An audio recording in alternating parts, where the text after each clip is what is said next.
Welcome in the channel physics with Richa.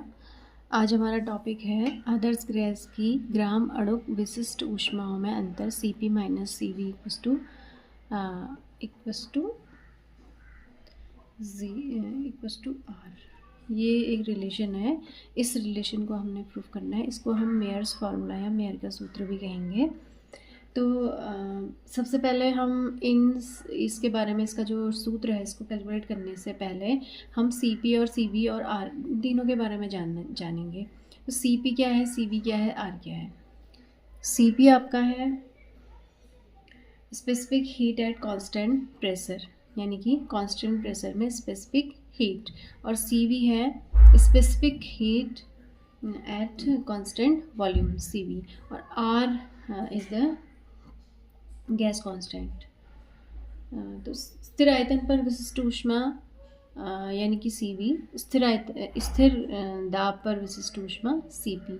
तो विशिष्ट ऊष्मा के बारे में थोड़ा बहुत जान लेते हैं। स्थिर आयतन पर जो विशिष्ट ऊष्मा होती है वो क्या कहलाती है? विशिष्ट ऊष्मा स्थिर आयतन पर है, यानी कि स्थिर आयतन पर किसी गैस के 1 ग्राम द्रव्यमान का ताप 1 डिग्री सेंटीग्रेड बढ़ाने के लिए आवश्यक ऊष्मा की मात्रा को उस गैस की स्थिर आयतन पर विशिष्ट ऊष्मा कहेंगे, यानी कि Cv। और वैसे ही स्थिर दाब पर विशिष्ट ऊष्मा यानी कि Cp कहेंगे किसी गैस के 1 द्रव्यमान का ताप 1 डिग्री सेंटीग्रेड बढ़ाने के लिए आवश्यक ऊष्मा की मात्रा को गैस की स्थिर दाब पर विशिष्ट ऊष्मा यानी कि Cp कहेंगे। ये हो गया Cp, Cv, और R जो है ये गैस कांस्टेंट होता है। तो इसको हम अब प्रूफ करते हैं। तो हम स्टार्ट करते हैं मेयर का फॉर्मूला। उसके लिए सबसे पहले हम एक पीवी कर्व खींचेंगे इस टाइप से। ये एक्स एक्सिस हो गया और ये वाई एक्सिस हो गया। ये हो गया वॉल्यूम V और ये हो गया प्रेशर P। और इसके लिए जो ग्राफ आएगा आपका, जो आदर्श गैस की ग्राम अणुक विशिष्ट ऊष्मांतर के लिए इस टाइप का एक ग्राफ होता है ऐसा। ये T है, ये T प्लस डेल्टा T। यहाँ पे A है पॉइंट, ये C है और ये B है। इस टाइप का है ये P, V, और यहाँ पे P, V plus delta V, और यहाँ पे आ गया P plus delta P, V, ये आ गया। और ये प्रक्रम है एक।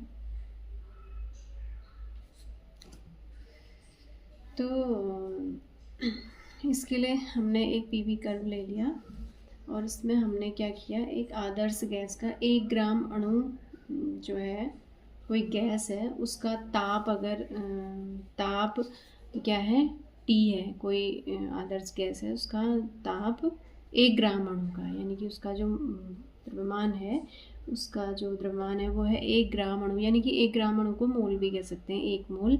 तो उसका द्रव्यमान 1 ग्राम अणु है और उसका ताप T है और दाब P है और आयतन V है। ठीक है। तो जो गैस की अवस्था है इसको हम ऐसे प्रदर्शित कर सकते हैं। माना हमने ऐसे प्रदर्शित किया है, इस टाइप से वक्र जो है बनाया, दाब आयतन वक्र है, ये प्रेशर है, ये वॉल्यूम है, ये आयतन वक्र में ऐसे जो है हम इसको प्रदर्शित कर सकते हैं। अब देखो, माना गैस को स्थिर आयतन पर ताप T से T प्लस डेल्टा T तक गर्म किया जाता है। सबसे पहले हम स्थिर आयतन पर लेते हैं। स्थिर आयतन पर विशिष्ट ऊष्मा आपकी Cv होती है। तो इस पे लेते हैं। तो इसमें हमने जो गैस है उसको हमने क्या किया, गर्म किया। गर्म करके उसका टेम्परेचर कितना बढ़ा दिया, T प्लस डेल्टा T। और अगर हम इसका टेम्परेचर बढ़ा के इतना कर देते हैं तो ये अवस्था कहाँ से, A से C में चले जाती है। और इसमें जो AC प्रक्रम है, इसमें हम ऊष्मागतिकी का फर्स्ट लॉ लगाएंगे। by the first law of thermodynamics। तो फर्स्ट लॉ ऑफ थर्मोडायनामिक्स लगाएंगे तो फर्स्ट लॉ होता है delta U equals to Q minus W, या ये हो जाएगा U C minus U A equals to Q minus W. अब देखो थर्मोडायनामिक्स का जो फर्स्ट लॉ है वो लगाया है हमने ए सी वाले उसमें, ए सी प्रक्रम में। यू सी क्या है, इधर इंटरनल एनर्जी, और यू ए इधर इंटरनल एनर्जी, क्यू जो आपकी ऊष्मा है और डब्ल्यू वर्क डन है, यानी कि गैस द्वारा ली गई ऊष्मा और गैस द्वारा किया गया कार्य डब्ल्यू है। तो इस प्रक्रम में जो है आयतन क्या लिया था हमने पहले, स्थिर, यानी कि आयतन स्थिर लिया था। तो आयतन स्थिर लेंगे तो डेल्टा वी इक्वल्स टू 0 आ जाएगा स्थिर आयतन के लिए। आयतन डेल्टा वी इक्वल्स टू 0 ले लेंगे। अब स्थिर आयतन है तो उसकी जो विशिष्ट ऊष्मा हो जाएगी वो हो जाएगी Q equals to C V delta T. ये विशिष्ट ऊष्मा का जो फॉर्मूला है वो ये आ जाएगा। m कहाँ गया, m जो है 1 ग्राम अणु है m का, तो Q equals to C V delta T आ जाएगा, और W इक्वल्स टू 0 आ जाएगा। W 0 इसलिए आया क्योंकि डेल्टा V 0 है। स्थिर आयतन के लिए जो कार्य होगा वो कितना होगा, 0 आएगा। अब इसको क्या करते हैं, दोबारा गैस को अवस्था A में लौटाया जा रहा है, ठीक है। तो अवस्था A में लौटाया जा रहा है तो दाब अब स्थिर दाब पर, अब हम स्थिर दाब पर लेंगे तो टेम्परेचर भी उसको T से T प्लस डेल्टा T करते हैं। अगर हम इसको यहाँ से लौटा रहे हैं और टेम्परेचर को T प्लस डेल्टा T कर रहे हैं तो ये कहाँ पहुँच जाता है, B पॉइंट पर, B अवस्था में आ जाता है। यानी कि जो A से B में पहुँचने में आंतरिक ऊर्जा में परिवर्तन, यहाँ आंतरिक ऊर्जा में परिवर्तन इतना था A से C में पहुँचने में, अब A से B में पहुँचने में आंतरिक ऊर्जा में परिवर्तन आ जाएगा UB minus UA equals to Q minus W, इतना आ जाएगा। अब Q इक्वल्स टू आपका ये स्थिर दाब के लिए है तो ये CP डेल्टा T आ जाएगा, और W इक्वल्स टू आ जाएगा P इंटू डेल्टा V। अब देखो, अब यहाँ पे हम Q की वैल्यू रख देते हैं तो UB minus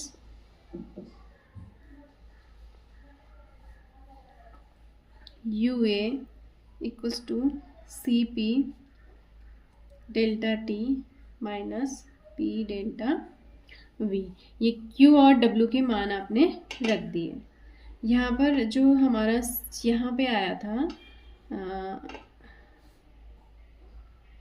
UC minus UA, यहाँ पे हम UC माइनस UA भी निकाल देते हैं। ये आपका आया था, Q की वैल्यू रख देते हैं CV डेल्टा T, और W 0 हो गया, वो हट गया, इसको इक्वेशन 1 बना लेते हैं। अब ऐसे ही ये वैल्यूज हमने रख दी तो ये इक्वेशन 2 आ गई। अब देखो, अब हम गैस की इक्वेशन लिखते हैं। गैस इक्वेशन है PV इक्वल्स टू RT, ये गैस इक्वेशन है। अब इसको हम जो आपका वॉल्यूम की जगह इतना रखते हैं RT प्लस डेल्टा T रखते हैं। ये जो इक्वेशन है, ये इक्वेशन है, ये दोनों इक्वेशनों को हम क्या कर देंगे, घटा देंगे।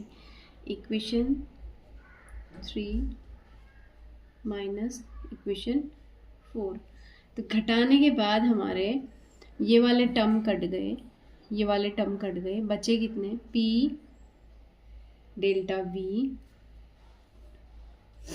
Equals to R delta T, ये आ गए। तो ये P delta V equals to R delta T जो है यहाँ पे रख देते हैं।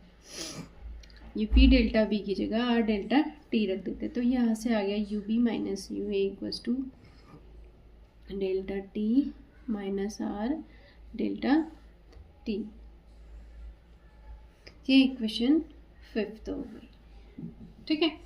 अब देखो, जो आपका प्रोसेस है ए से सी और ए से बी, दोनों में ही गैस के ताप, दोनों में ही गैस के ताप ए से सी में पहुंचने में और ए से बी में पहुंचने में, जो आपका चित्र है, चित्र देख लेते हैं एक बार। ए से सी में पहुंचने में और ए से बी में पहुंचने में दोनों में ही टेम्परेचर क्या हुई है, वृद्धि हुई है। और दोनों में टेम्परेचर वृद्धि हुई है तो आंतरिक ऊर्जा में भी उनमें परिवर्तन समान होगा। तो आंतरिक ऊर्जा हमारी इतनी है, इसके लिए स्थिर दाब के लिए इतनी है और स्थिर आयतन के लिए कितनी है, इतनी है। तो इन दोनों इक्वेशंस को हम क्या कर देंगे, इतने, ये वाली इक्वेशन है, इन दोनों इक्वेशंस को हम इक्वल कर देते हैं, यानी कि दोनों की आंतरिक ऊर्जाएं बराबर हैं।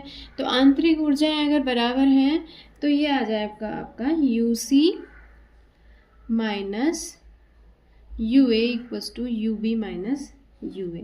हम UC माइनस UA की वैल्यू ऊपर से रखते हैं, ये है आपकी CB delta T equals to, इसकी वैल्यू है CP delta T minus R delta T, इतनी है।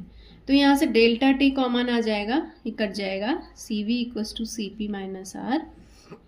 अगर इसको हम थोड़ा सा आगे पीछे करते हैं तो ये आ जाता है आपका CP minus CV equals to R। This is the Mayer's formula for ideal gas.